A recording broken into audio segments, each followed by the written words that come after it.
परम तपस्वी नेपाली बाबा इस समय प्रयागराज में हैं और कई महीने से यहाँ पर तैयारियां चल रही हैं। तैयारियां पूरी हो चुकी हैं। विश्व की सबसे बड़ी यज्ञ जो है यज्ञशाला बनकर के तैयार है।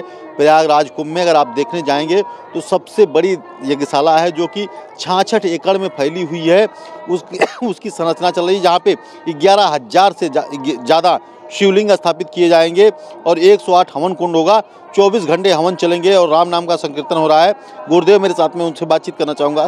क्या कहेंगे गुरुजी? यह तीर्थराज प्रयाग है। जितने इस धरती धारा पर तीर्थ हैं वो सब तीर्थ हैं और सभी तीर्थों के राजा तीर्थराज प्रयाग हैं। इस प्रयागराज की पावन भूमि तीर्थराज में हर मानव आवे तो यज्ञ जरूर करे, क्योंकि ब्रह्मा जी सृष्टि काल में यहाँ गंगा जमुना का संगम है, जहाँ गंगा जमुना मिलकर के एक दिशा तय करती है, उसी प्रकार हम सभी इस तीर्थराज प्रयाग में जो आए हुए श्रद्धालु भक्त संत महंत जितने हैं, यहाँ जो आ गया, जिसे गंगा जमुना मिलकर के एक दिशा तय करती है, उसी प्रकार हम लोग एक दिशा में, पूरे संसार एक दिशा में चलेगा और एक दिशा में चल करके हम परमात्मा तत्व तक पहुँचेंगे और हम लोग को लक्ष्य पूरी हो जाएगी।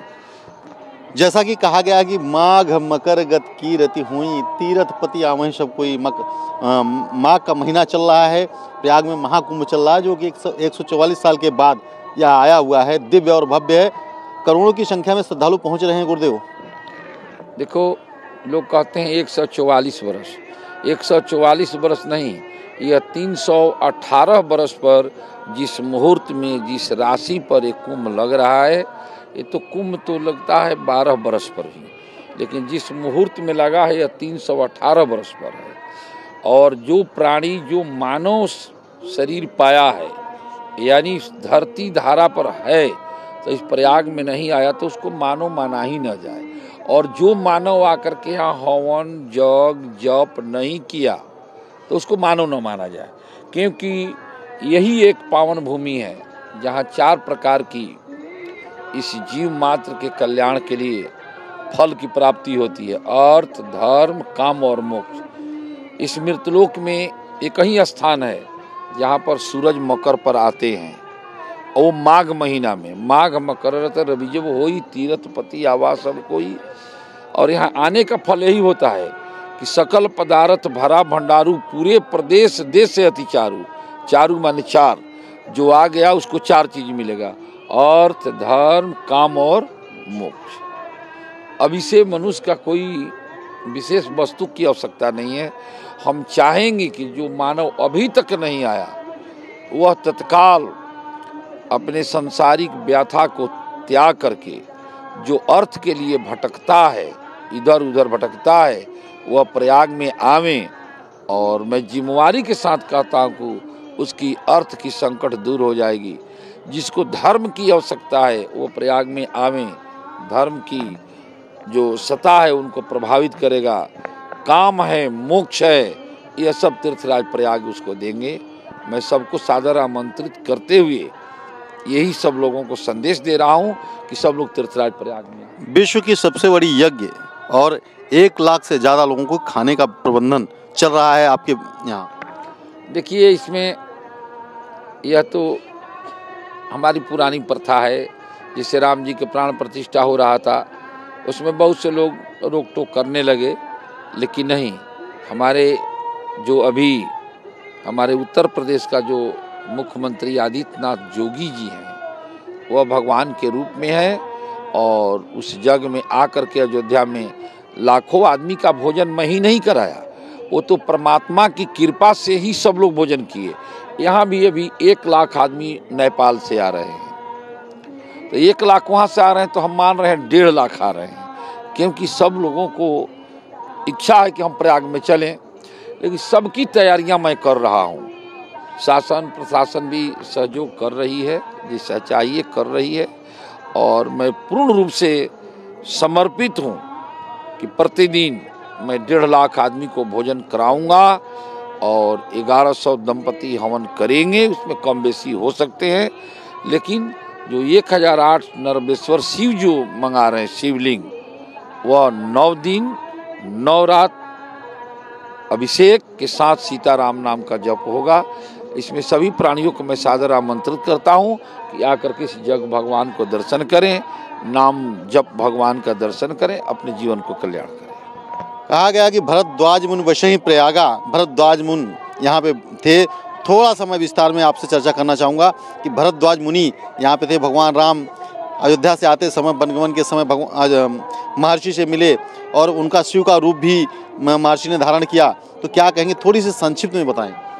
देखिए, भरद्वाज मुनि बसहि प्रयागा, इस प्रयाग में भरद्वाज मुनि बसते थे। उनको आकर के सब शिव जी माता भगवती के साथ भगवत चर्चा सुनाए, यज्ञ यापन किए। भगवान राम का वनवास हुआ तो वनवास को सफल बनाने हेतु और असुरी वृत्ति को, असुरों को संहार करने के लिए पहले वो तीर्थराज प्रयाग में आए और तीर्थराज प्रयाग उनके साथ हो गए हर स्वरूप में, कहीं हनुमान जी के स्वरूप में, कहीं सुग्रीव जी के स्वरूप में, कहीं अंगद जी के स्वरूप में, कहीं जामवंत जी के स्वरूप में। ये सब तीर्थराज प्रयाग की कृपा हुआ कि भगवान को उस वन काल में ये सब साथ होकर के रावण जैसा असुरों को संहार किया।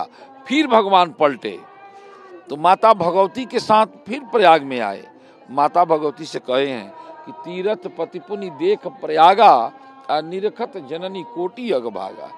यह कितना ही महान पाप है, वो तीर्थराज प्रयाग में आने से वो पाप कट जाता है। माता भगवती को समझे कि कुछ पाप हुआ, भगवान ने भी समझा कि असुरों को संहार किया तो कुछ पाप हुआ, लेकिन उस पाप को विनाश के लिए भगवान ने फिर प्रयाग में आए और माता भगवती से कह रही कि तीरथ पति पुनि देख प्रयागा, देख लो, देखने से पाप कट जाएगा। तो हम तो यही जानते हैं कि जो मानव आया खाली तीर्थराज प्रयाग को देख लिया तो उसका पाप कट जाएगा। इसीलिए सब ऋषि मनीषी सब यहाँ आकर के निवास करते हैं। ऋषियों की जो शरीर है, किसी को सूक्ष्म है, किसी को स्थूल है, किसी को कारण है, सारे शरीरों का दर्शन तीर्थराज प्रयाग में होता है। जो तीर्थराज प्रयाग का दर्शन नहीं किया तो मानो जन्म लेना ही उसका निरर्थक है। तो ये थे गुरु नेपाली जी, जो तपस्वी हैं, पुराने तपस्वी हैं और जो अयोध्या छावनी वहाँ पे इनका बहुत बड़ा आश्रम है। लेकिन आप देख सकते हैं कि बड़ी संख्या में इनके श्रद्धालु, नेपाल से लाखों की संख्या में श्रद्धालु यहाँ पहुँच रहे हैं और इनकी यज्ञ जो है 9 दिन तक चलने वाली है, जिसमें श्रद्धालु आने के यहाँ पे आ रहे हैं और यहाँ पे 1100 से ज़्यादा शिवलिंग बनाए जाएंगे, जहाँ पे साधक बैठ के अपनी साधना करेंगे। कैमरामैन संतोष कदम के साथ आनंद पांडे, प्रयागराज।